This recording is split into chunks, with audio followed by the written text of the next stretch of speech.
Last week, the Linux Foundation launched the Agentic AI Foundation with Anthropic moving the Model Context Protocol, or MCP, to open source. Now, enterprises face a new challenge. How do they actually implement MCP at a scale?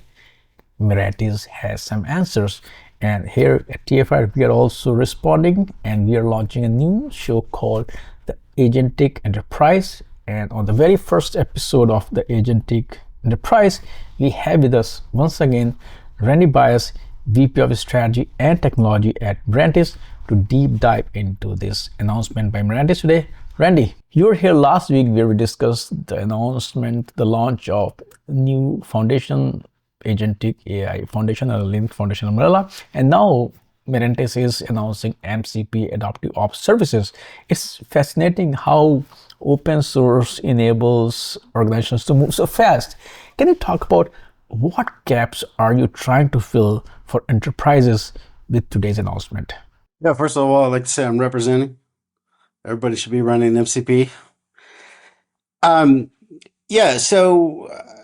It seems really apparent that we're moving to an agentic world. We've talked about this before. We're seeing it across our customer base. Got some really active conversations with deploying agents in MCP servers for the purposes of troubleshooting problems in production, particularly around Kubernetes clusters. In fact, today I'll be releasing on the t0.mirantis.com blog. That's t0.mirantis.com, a really cool proof of concept that uses Cloud Skills and MCP servers to basically allow agents like Cloud Code to do automated triage of production problems. So it's pretty cool. Hope everybody goes and checks that out. We really think that the area of operations is seriously underserved and underutilized for agents. People are focused on AI coding, but the reality is that, there's a lot more problems with production, right? What do you do once your code is actually running in production? How do you make sure it continues to run? How do you deal with problems and failures? And agents really should be a key part of that picture going forward. You launched the MCP AdaptiveOps framework back in September, if I'm not wrong, and now you're offering services around it. Walk me through what the AdaptiveOps framework actually does and why enterprises need it. Yes, that was really sort of a pre-announcement. I have been working really actively with the team to sort of put a framework together to have kind of a full list of services, to get a data sheet out so that people could see kind of what that journey looks like. The whole idea has been to figure out how to get customers to cross the AI chasm successfully. And you kind of need a mental model to begin with. So we came up with this agentic maturity model. Where are you kind of in your journey, right? From just using frontier models and basic chatbots to actually getting to a point where you're leveraging your agents on your own data, to using fully autonomous systems. Where are you? Where can you start? How do you get going? How do you continue to level up through those different parts of the maturity model? And then we kind of built the services around that agentic maturity model so that depending on where you are, you figure out which services make sense for you, and then we can come in and give you a hand. You have 6 different services offerings ranging from a 2-day assessment to a 16-week platform implementation. What does an enterprise need to know before they decide which service is right for them? Yeah, I think it's more like 8 to 10 different services, and they range the gamut from kind of like just doing an initial assessment, like where are you at on the maturity model? Like, how do you get started? Where's the low hanging fruit? I really think about this a lot in very similar ways to how it was with cloud native early on. And enterprises were trying to understand, what is cloud native? How do we get started with it? Am I going to take my Oracle rack systems and re-architect them? And, it was really sort of figuring out the best path forwards to cross, in that case, the cloud native chasm. So it's kind of similar here. So the services are meant to, like I said, kind of meet you where you are on your journey. Most people are really at the beginning at this point. So some of those services are to a certain degree aspirational. Most of our customers aren't very far along the path. But the idea is we can do anything from coming in and doing quick, 2-day assessment kind of help you figure out where you are and where you're going, all the way up to, hey, let's do something more complicated. We're ready to get deep into agents. We're going to, try to get, 10, 100% or 10 or 100x leverage on for our operations teams, our developer teams, our business marketing, sales folks, whatever it is you're trying to accomplish. And then we can come in and kind of do more deep dive, multi-week kind of engagements, whether it's building MCP servers and agents with you, doing co-development, or whether it's actually helping you build frameworks that allow you to kind of run on your own. Let's talk about the MCP Server Factory offering. What exactly are you building for customers in those 3 to 6 weeks, which they can't build themselves? Why can't they just build their own MCP servers?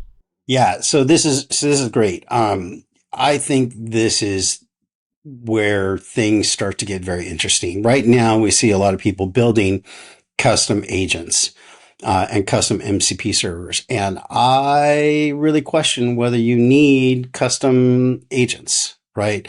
You're seeing some stuff again in that blog posting that's coming out today, where folks like Anthropic are saying, hey, maybe you don't need a custom agent. Maybe use a general purpose agent like Claude Code or Codex or Goose.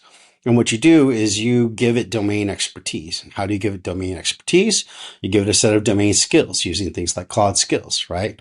Claude Code supports that now. OpenAI has experimental support for skills. I think we're going to see that spread out to the rest of the industry.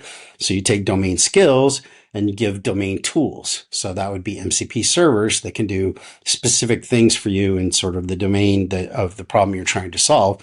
And then suddenly you take a general purpose agent and you turn it into an expert in a given domain. And I think that's more likely to be kind of how things fall rather than building lots of custom agents. Instead, what we're doing is we're figuring out what the persona is that a general purpose agent needs to take on in order to solve some of these problems.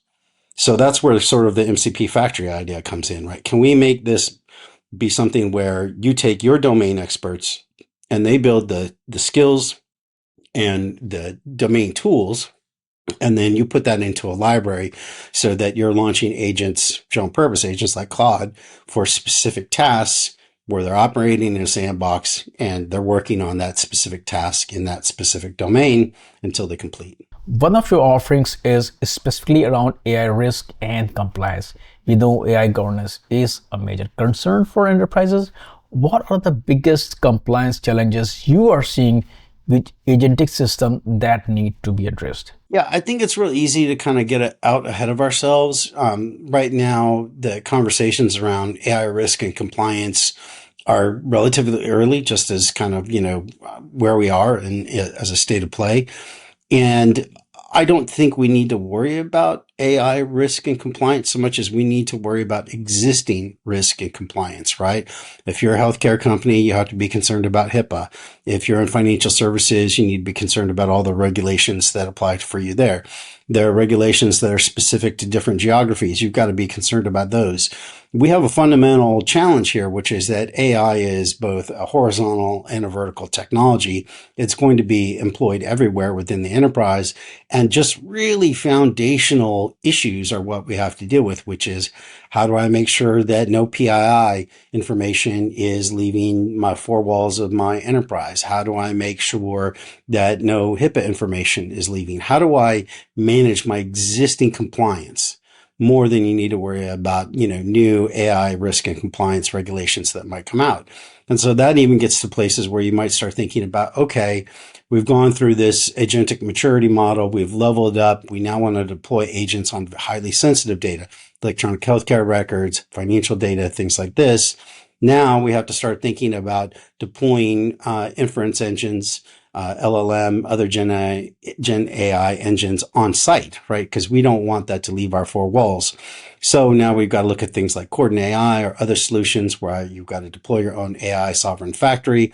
You need to manage the agents. You need to make sure that the agents that are allowed to talk to the highly sensitive data only use the inference engines that they're allowed to on site and don't use any of the frontier models. And you've got some kind of overarching policy which you can apply, across your entire fleet of agents. You mentioned that your approach helps enterprises navigate chaos by building around open source standards and flexible architecture. MCP is still very new. How do you future-proof implementations when the technology is evolving so rapidly? Yeah, so I think there's a few things there. You go with the standards that seem to be winning, so MCP, number one. Number two, you can future-proof yourself by going this route that I described, using general-purpose agents with skills and tools, rather than building your own custom agents, which you might depend on frameworks or technologies that suddenly get obviated at some point, right? Rather than trying to continue to maintain a lot of custom agents, you instead can run the innovation curve of the general purpose agents. And anyone who has taken Cloud Code and Codex and these other general purpose agents for a ride understands that there's fundamentally a difference between them. There are ways that the general purpose agents are being built that keep them from being stuck in loops, that help them, basically reason. And you have to recreate all of that. Why would you do that? It's much better to ride on the innovation curve. And then third, when you are going to sort of build a framework, and this is one of the things we want to help you do with MCP AdaptiveOps, is that you need to think about sort of having policy that can be applied regardless of the components, so that if you decide at some future date you want to remove a certain kind of MCP security gateway and replace it with a different one, you can do so without having to change your policy, right? In the same way that you can remove engines, or change the different inference engines that you use. So the pluggability and composability of the system that you build is really about you kind of having the right layers of abstractions in all the right points, so that as things mature, as technology evolves, you can swap out the things that make sense. And so, I think it's best if you're not using custom agents and sort of de-risking everything as much as possible. Now that MCP is part of the Linux Foundation, what does this mean for Mirantis? What does it mean for Mirantis customers? What does it mean for the ecosystem? What does it mean for Linux Foundation? And for all the folks who want to embrace and adopt these technologies? Yeah, so we talked about this a little bit last time, but I mean, clearly with MCP entering the AAIF, that it's going to suck the oxygen out of the room for a lot of the other, kind of aspirational agent and MCP protocols, right? I think we're going to see everybody kind of aggregate around MCP, and that's a good thing.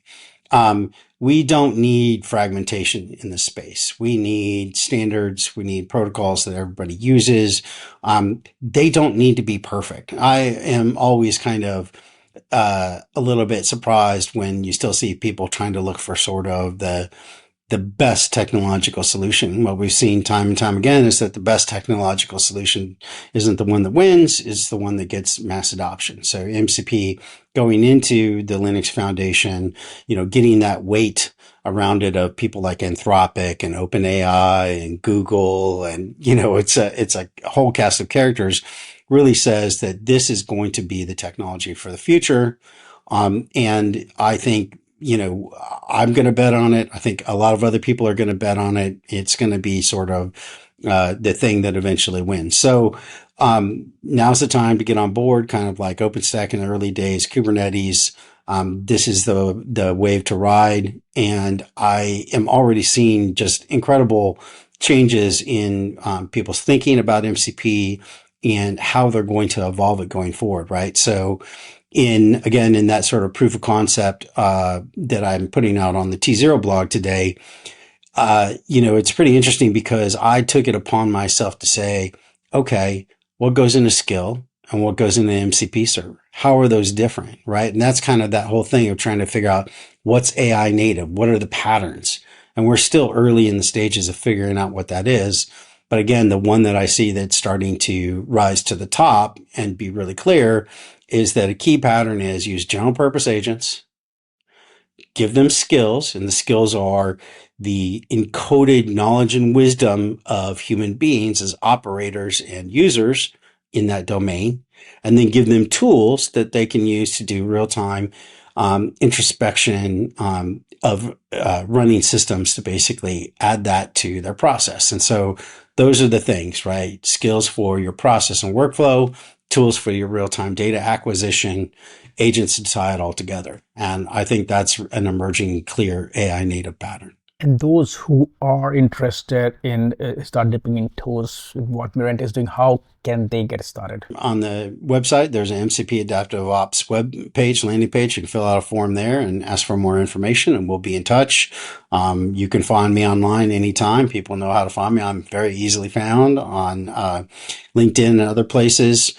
To give more information, watch the T0 blog. That's where we're going to talk about AI, agents, autonomous systems. I have the T0 blog languished this year because I was coming up to speed on a lot of these things. But now that I've got a backlog of about 7-8 blog postings between myself and the team that are going to be coming out in the next month. I hope to do a really cool posting next week to talk about how we sort of do event-driven agent triage. Because right now, when we look at the AI assisted coding systems, everything's driven by the developer. But if you're running a production system, everything's driven by the production system. What's happening in production? Are you doing a code release? Is there some kind of event? Is there an outage? Right? It's not that people driving the system. It's the operational system, the production system driving the agents themselves. Randy, thank you so much for joining me again and sharing these insights. As you and I have discussed in the past, moving MCP to open source is easy. It's just a beginning. The real work is helping enterprises implement it in production at a scale. So thanks for sharing those insights, and I look forward to chatting with you again. Awesome. Thanks, Wap. And for those watching, if you are exploring agentic AI and MCP implementations, make sure to check out Mirantis MCP AdaptiveOps services, and don't forget to subscribe to TFR, like this video, and share it with your team. Thanks for watching.